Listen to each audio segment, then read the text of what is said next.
Edgar Mitchell, the sixth man to walk on the moon. What an incredible feat. But his journey didn't end there. In fact, it was just the beginning. After his Apollo 14 mission, Mitchell experienced a profound shift. He became convinced that we are not alone in the universe. Mitchell's claims were shocking. He spoke of alien encounters, government cover-ups, and a cosmic connection that defied explanation. These weren't the ramblings of a madman, but the words of a respected astronaut, a man of science and reason.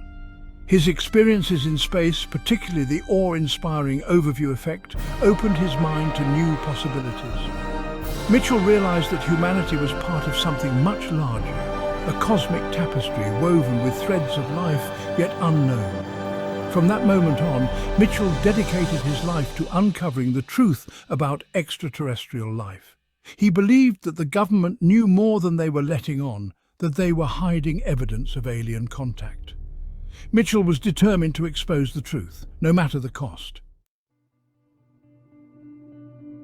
Mitchell's claims were not based on mere speculation. He had spoken to numerous sources, high-ranking officials and military personnel who confided in him about their own experiences with UFOs. These weren't just fleeting glimpses in the sky, but close encounters, sightings of craft defying the laws of physics. According to Mitchell, aliens had been observing humanity for centuries. They were particularly interested in our nuclear capabilities. Why?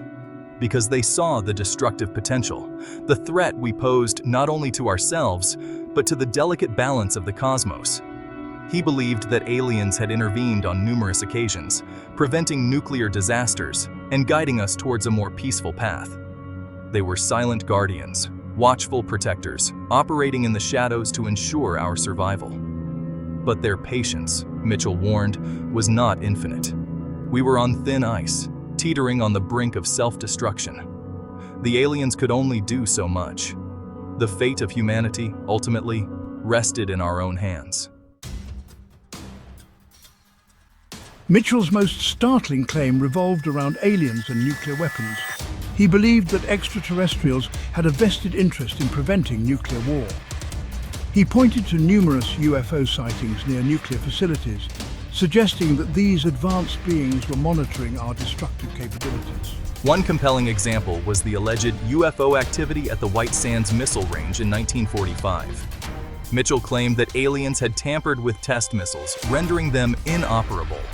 Was this an act of sabotage or a desperate attempt to prevent a catastrophic arms race? Mitchell also spoke of a UFO encounter during the Able Baker nuclear tests in 1946. According to his sources, a fleet of UFOs was observed hovering near the test site. Coincidence? Or were these extraterrestrial observers assessing the destructive power of our atomic arsenal? These claims, though lacking in concrete evidence, painted a chilling picture. Were we mere pawns in a cosmic game, our fate dictated by forces beyond our comprehension? Mitchell believed so. He argued that the stakes were too high, the consequences of nuclear war too dire, for us to be left to our own devices. Mitchell's claims were met with a mix of fascination and skepticism. Critics, many from the scientific community, dismissed his stories as the product of an overactive imagination. Where was the proof, the hard evidence?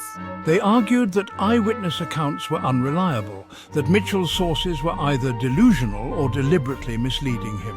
Others suggested that he had misinterpreted natural phenomena, mistaking weather balloons and atmospheric anomalies for alien spacecraft. The government, for its part, denied any knowledge of alien encounters or cover-ups. They maintained that there was no evidence to support Mitchell's claims that UFO sightings were often the result of misidentified aircraft or hoaxes. Despite the lack of concrete evidence, Mitchell remained steadfast in his beliefs. He argued that the government had a vested interest in keeping the truth hidden, that they feared widespread panic and the collapse of societal norms.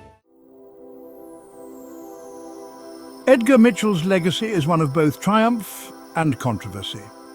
He was a pioneer, a space explorer who dared to dream of a universe teeming with life. His claims, though disputed, ignited our imaginations and forced us to confront the possibility that we are not alone. Mitchell's story reminds us that the universe is full of mysteries, wonders yet to be uncovered. It teaches us to question, to explore, to never stop searching for answers, no matter how elusive they may seem.